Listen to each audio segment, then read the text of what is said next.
Hi friends, welcome to taste of Amma Samayal. இன்றைக்கி என்ன பண்ண போகிறேன்னு பார்த்தீங்கன்னா, கத்திரிக்காய் தக்காளி போட்டு ஒரு குழம்புங்க. ரொம்ப வித்தியாசமாக இருக்கும், சூப்பராக இருக்கும். நீங்கள் ட்ரை பண்ணி பாருங்கள். இந்த வீடியோ ஃபுல்லாக பாருங்கள், ரொம்ப நல்லாயிருக்கும். இது வந்து நான் முதல்ல நல்லா வாஷ் பண்ணி எடுத்துக்கிறேன். இதுக்கு வந்து ஒரு வெங்காயமும் வேணுங்க, எடுத்து வச்சுருக்கிறேன், இன்னும் கட் பண்ணல. வெங்காயத்தையும் நல்லா க்ளீன் பண்ணிவிட்டு கழுவி கட் பண்ணணும். இப்போ இதெல்லாம் தண்ணியில் போட்டு நல்லா கழுவி எடுத்துக்கலாம். இதுக்கு சைட் டிஷ் பார்த்திங்கன்னா உருளைக்கிழங்கு தான் பண்ண போகிறேன். உருளைக்கிழங்கு, அதுக்கப்புறம் வெண்டைக்காவையும் நல்லா கழுவி தண்ணியில் போட்டு வச்சுருக்கேன் வாஷ் பண்ணுறதுக்கு. எல்லாத்தையும் இப்போ கட் பண்ணி எடுத்துகிட்டு வரேங்க. இப்போ ஃபஸ்ட்டு எல்லாத்தையும் கட் பண்ணிக்கலாம். நான் தக்காளியும் கட் பண்ணிவிட்டேன், வெங்காயத்தையும் முடிச்சாச்சு. கத்திரிக்காய் மட்டும் கட் பண்ணிட்டேன்னா குக்கரில் வேக வச்சிடலாம். கத்திரிக்காய் பார்த்திங்களா எப்படி இருக்குது, நல்ல விதையே இல்லாமல் சூப்பராக இருக்குது. பிஞ்சு கத்திரிக்காவாக ரொம்ப நல்லாயிருக்கும் டேஸ்ட்டு. காரத்துக்கு நான் என்ன போட்டிருக்கேன்னு பார்த்தீங்கன்னா, பச்சை மிளகா இதான் காரத்துக்கு எடுத்துருக்கேங்க. 3 பச்சை மிளகா எடுத்துருக்குறேன். உங்களுக்கு சில்லி பவுட்ரு வேணால் அதுவும் சேர்த்துக்கலாம். நல்லா காரமாக வேணும் அப்படின்னா சில்லி பவுடரும் சேர்த்துக்கலாம் கொஞ்சமாக. இப்போ இதெல்லாம் நம்ம வந்து ஃபஸ்ட்டு குக்கரில் போட்டுக்கலாம். இப்போ குக்கர் சூடாயிடுச்சு. நான் எண்ணெயெல்லாம் எதுவுமே சேர்க்கலைங்க, வெறும்னு அப்படியே போட்டுக்கலாம். எண்ணெயெல்லாம் இப்போ எதுவுமே சேர்க்கல, ஜஸ்ட் அப்படியே போட்டுடலாம். இது பார்த்திங்கன்னா நீங்கள் வந்து சப்பாத்திக்கு, இட்லி, தோசை கூட எல்லாத்துக்கூடவும் நல்லாயிருக்குங்க. வதக்கணும் அப்படின்லாம் அவசியம் இல்லை, ஜஸ்ட் அப்படியே போட்டுட்டு கொஞ்சமாக தண்ணி சேர்த்துக்கலாம். நான் வந்து பெரிய கத்திரிக்காவாக இருக்கிறதுனால ஒரு 5 கத்திரிக்காய் மீடியம் சைஸில் இருக்குது. இது பார்த்திங்கன்னா இட்லி, தோசை, சப்பாத்தி எல்லாத்துக்கூடவும் ரொம்ப நல்லாயிருக்குங்க. கட் பண்ணது எல்லாத்தையும் சேர்த்துக்கலாம் ஃபஸ்ட்டு. இப்போ இதில் நான் என்ன பண்ண போகிறேன்னு பார்த்தீங்கன்னா, கொஞ்சமாக மஞ்சள் பொடி, அதுக்கப்புறம் பச்சை மிளகா வந்து பெரிய பச்சை மிளகா போட்டிருக்கேன் பார்த்தீங்களா, அதில் காரம் கொஞ்சம் கம்மியாக தான் இருக்கும். கொஞ்சமாக குழம்பு பொடி, அப்புறம் உப்பு சேர்த்துக்கிறேங்க. தேவையான அளவு உப்பு சேர்த்துக்கோங்க.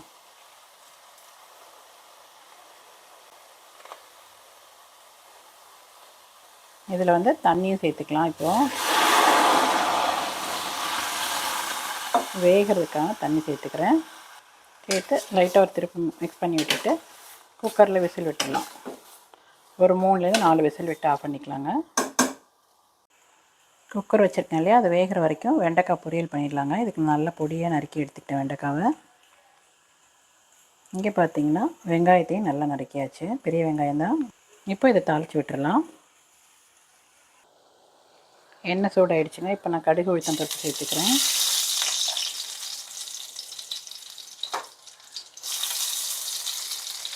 கொஞ்சமாக ஜீரகம் நல்லா பொரியட்டும்.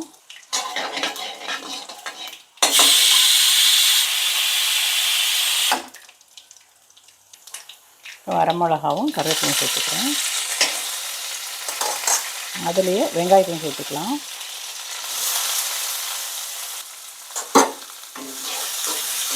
வெங்காயம் ஒரு நிமிஷம் நல்லா வதங்கட்டுங்க. கடுகு, உளுத்தம் பருப்பு, ஜீரகம், வரமிளகா, கருவேப்பிலை, வெங்காயம் இதான் சேர்த்துருக்கேன். நல்லா வதங்கட்டும். இப்போ இதில் நான் வெண்டைக்காவை சேர்த்துக்கிறேன். வெங்காயம் நல்லா வதங்கிடுச்சு. வெண்டைக்காவையும் சேர்த்து வதக்கி விடலாம்.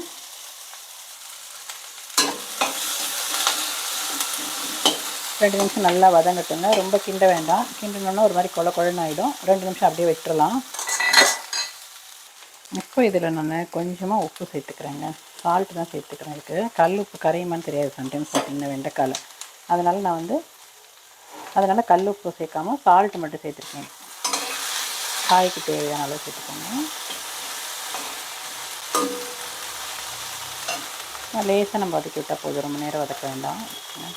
அப்படியே விட்டுருங்க. மீடியம் ஃப்ளேமில் வச்சுட்டு நல்லா வெந்து வரட்டும்.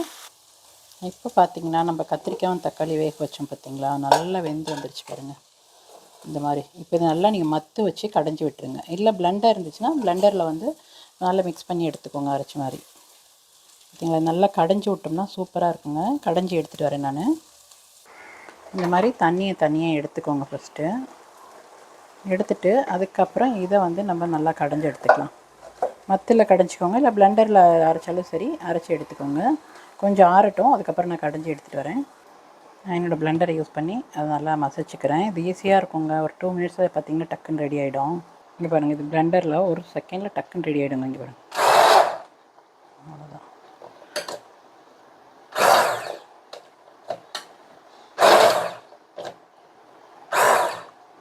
இப்போ நம்ம எடுத்து வச்சிருந்தோம்லையே வடிகட்டி அந்த தண்ணியை சேர்த்துக்கிறேன். திரும்ப ஒரு தடவை அப்படி லைட்டாக.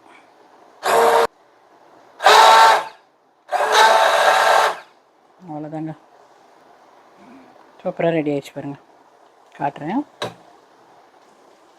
பார்த்தீங்களா இவ்வளோ சூப்பராக ரெடி ஆகிடுச்சு பாருங்கள். இதை அப்படியே தாளிச்சிக்கலாம். இப்போது வெண்டைக்காய் பொரியலாம் அதுக்குள்ளே ரெடி ஆகிடுச்சுங்க. நம்ம ஆஃப் பண்ணிடலாம். சுத்தையாமல் நல்லா அழகாக உதிராக சூப்பராக ரெடி ஆகிடுச்சு. நம்ம அதை ரொம்ப நேரம் போட்டு கிண்டுனோம்னா குழஞ்சிடும். அது நம்ம தாளிக்கிறோம் பார்த்திங்களா, தாளிச்சிட்டு அப்படியே வச்சிட்டிங்கனாலே போதும், அதுவாக தானே வெந்துடும் நல்லா. இப்போ நான் ஆஃப் பண்ணிடுறேன். வெண்டைக்காய் பொரியல் ரெடி ஆகிடுச்சு பாருங்க. எப்படி இருக்குது பாருங்கள், கத்திரிக்காய் தக்காளி எல்லாம் வெந்து போய் நம்ம பிளெண்டர்லேயோ இல்லை நம்ம நல்லா இதில் கூட நம்ம மத்து இருக்கு இல்லையா, பருப்பு கடையிற மத்து, அதுலேயே கடைஞ்சிங்கன்னா கூட சூப்பராக இருக்குங்க. செம்ம டேஸ்ட்டாக இருக்கும். நீங்கள் ட்ரை பண்ணி பாருங்கள் ஒரு தடவை. இப்போ தாளிக்கலாம். நம்ம இதுக்கு கொஞ்சமாக கடுகு, உளுத்தம் பருப்பு, 4 ஜீரகம், கொஞ்சமாக ஜீரகம், 2 வெந்தயம், நிறையா இல்லை, 2 வெந்தயம் நல்லா பொரியட்டும். கருவேப்பிலை சேர்த்துக்கலாம். கொஞ்சமாக பெருங்காயப்பொடி.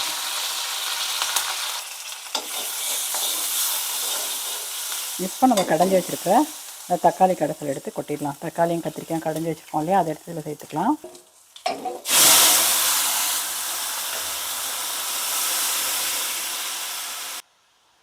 கொஞ்சம் தண்ணி சேர்த்துக்கிறேங்க. சேர்த்து ஒரு 2 நிமிஷம் நல்லா கொதிக்கட்டும். கொதித்ததுக்கப்புறம் நம்ம காட்டுறேன் எப்படி இருக்குன்னு.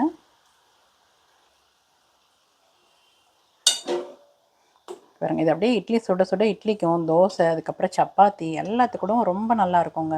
சிம்பிள் தான். நீங்கள் பாருங்கள், கத்திரிக்காயெல்லாம் தனியாக கொடுத்தா குழந்தைங்க சாப்பிட மாட்டாங்க. இந்த மாதிரி செஞ்சு கொடுத்து பாருங்களேன். டேஸ்ட்டுமே ரொம்ப அட்டகாசமாக இருக்கும். சுட சுட சாதத்துக்கு, இட்லி தோசைக்கு, சப்பாத்தி கூட இது ஒன்று செஞ்சு வச்சிட்டா போதுங்க. 2 வேலையும் ஈஸியாக வேலை முடிஞ்சிடும் நம்மளுக்கு. கொதிக்கட்டுங்க 2 நிமிஷம். இப்போ பார்த்தீங்கன்னா இதில் கொஞ்சமாக புளி தண்ணி சேர்த்துக்கலாங்க. ஒரே ஒரு சொட்டு, கொஞ்சமாக, நிறைய சேர்க்க வேண்டாம். தக்காளிலாம் இருக்குது, ஒரே ஒரு சொட்டு சேர்த்திங்கன்னா இதில் புளிப்பு, காரம், உப்பு எல்லாமே ஈக்குவலாக பேலன்ஸ் பண்ணி கொடுக்கும். அதனால் கொஞ்சமாக சேர்த்துக்கிட்டேன். இது பாருங்கள், சின்ன கரண்டியில் தான், இத்தினோண்டு கரண்டி தான், அதில் கொஞ்சம் தான். நிறைய சேர்த்துட்டிங்கன்னா புளிப்பாயிடும். இப்போ பார்த்தீங்கன்னா சூப்பராக கொதி வந்துருச்சுங்க. இப்போ கொத்தமல்லி கொஞ்சோண்டு வாஷ் பண்ணி வச்சுருக்கேன், அதையும் நறுக்கி இதில் போட்டுக்கலாம். போட்டுட்டு குழம்பு ஆஃப் பண்ணிவிடுங்க. பாருங்கள், இப்போ நான் இந்த கொத்தமல்லியை சேர்த்துக்கிறேன். சேர்த்துட்டு குழம்பு ஆஃப் பண்ணிடலாம். சூப்பராக ரெடி ஆகிடுச்சு. நீங்கள் இது மறக்காமல் ட்ரை பண்ணி பாருங்கள் ஃப்ரெண்ட்ஸ். நிஜமாகவே ரொம்ப நல்லாயிருக்கும். கத்திரிக்காய் சாப்பிடாதவங்க கூட இது மாதிரி ட்ரை பண்ணி பாருங்கள். உங்களுக்கே ரொம்ப பிடிக்கும், அந்தளவுக்கு நல்லாயிருக்கும். இப்போ குழம்பும் ரெடி, பக்கத்தில் வெண்டைக்காய் பொரியலும் ரெடி. உருளைக்கிழங்கு மட்டும் வறுத்தா வேலை முடிஞ்சுது. குக்கரில் வந்து ஒரு வேகாடு வைக்கிறதுக்காக வச்சுருக்கேன். ஒரே ஒரு விசில் விட்டு ஆஃப் பண்ணிடலாம். ஈஸியாக இருக்கும் தோல் உரிக்கிறதுக்கு. ஏன்னா பேபி பொட்டேட்டோ பார்த்திங்களா, இந்த மாதிரி வச்சிட்டோம்னா ஒரே ஒரு விசில் விட்டு எடுத்திங்கன்னா சூப்பராக இருக்கும். உருளைக்கிழங்குக்கு பார்த்திங்கன்னா 4 பல் பூண்டு எடுத்து வச்சுருக்கேன். நல்லா தோலை உரிச்சு நல்லா நசுக்கி எடுத்துக்கலாம். அதுக்கப்புறம் கொஞ்சமாக கருவேப்பிலை, அப்புறம் பெருங்காய பொடி, அவ்வளோதாங்க தேவை. அப்புறம் எப்படி இந்த மாதிரி மஞ்சள் பொடி, மிளகாத்தூள், உப்பு வச்சுக்கலாம். இது பூண்டை வந்து நல்லா தட்டி எடுத்து வச்சுக்கலாங்க. தட்டி எடுத்துட்டேன். உருளைக்கிழங்கு வேக வச்சு எடுத்தாச்சுங்க இந்த மாதிரி. இப்போ நல்லா இந்த தோலை வந்து உரித்து எடுத்துக்கிறேன். கடாயில் எண்ணெய் சேர்த்துக்கிறேங்க. இப்போ எண்ணெய் சூடாகிடுச்சு. கொஞ்சமாக உளுத்தம் பருப்பும் கொஞ்சம் கடுகும் சேர்த்துக்கிறேன். நான் எல்லாத்துலேயுமே கொஞ்சம் ஜீரகமும் சேர்த்துருக்கேங்க. ஏன்னா உருளைக்கிழங்கு வாய்வு இல்லையா, சரி அதில் கொஞ்சம் ஜீரகம் சேர்த்துக்கலாம்.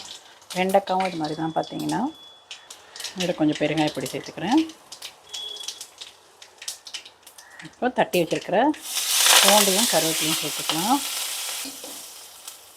இதுலேயே நான் உருளைக்கிழங்கு சேர்த்துக்கிறேங்க. இந்த மஞ்சத்தூள், காரத்துக்கு மிளகாத்தூள் சேர்த்துக்கலாம். காரத்துக்கு மிளகாத்தூளுங்க, குழம்பு பொடி, உப்பும் சேர்த்துக்கிறேன். நல்லா வதக்கி விடலாம்.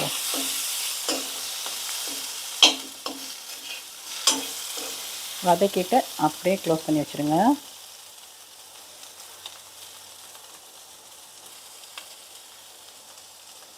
அப்படியே இருக்கட்டும் 2 நிமிஷம். லேசாக தண்ணிங்க, ரொம்ப இல்லை, லேசாக தெளிச்சா தான் அந்த பச்சை வாசனை போகும். மிளகாத்தூள் லேசாக தான் போட்டிருக்கேன். இப்போ பாருங்க, ரொம்பலாம் கிடையாது, லேசாக போட்டு அப்படியே விட்டுடலாம். மிளகாத்தூளோட பச்சை வாசனை போயிட்டு உருளைக்கிழங்கோட நல்லா மிக்ஸ் ஆகி வேகும். அப்போ தான் உங்களுக்கு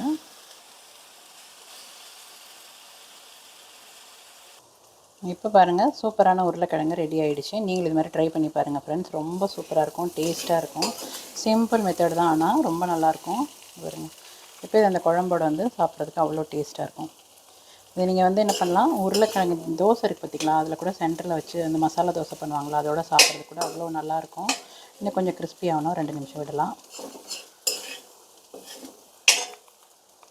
இப்போ பாருங்கள் ஃப்ரெண்ட்ஸ், உருளைக்கிழங்கு சூப்பராக ரெடி ஆகிடுச்சு. நீங்களும் இதே மாதிரி ட்ரை பண்ணி பாருங்கள், அவ்வளோ டேஸ்ட்டாக இருக்கும். இதை நீங்கள் இந்த சாம்பார் கூட, ரசத்து கூட, புளி சாதத்து கூடலாம் சாப்பிட்றதுக்கும் நல்லாயிருக்கும். அதே மாதிரி இந்த தோசை போடுறோம் இல்லையா, அதில் சென்டரில் வச்சு மசாலா தோசை மாதிரி பண்ணுறதுக்கும் செம்ம சூப்பராக இருக்கும். ட்ரை பண்ணி பாருங்கள். உங்களுக்கு பிடிச்சிருந்தால் லைக் பண்ணுங்கள், ஷேர் பண்ணுங்கள், மறக்காமல் என்னுடைய சேனலுக்கு சப்போர்ட் பண்ணுங்கள். இதே மாதிரி என்னோடய சேனலில் குக்கிங் வீடியோஸ் இருக்குது, ஷாப்பிங் வீடியோஸ்லாம் இருக்குது. ஃப்ரெண்ட்ஸ் பார்த்துட்டு எப்படி இருக்கிறதே கமெண்ட்ஸில் சொல்லுங்கள். புதுசாக பார்க்குறவங்க இருந்தால் மறக்காமல் சப்ஸ்கிரைபும் பண்ணிக்கோங்க. தேங்க்யூ.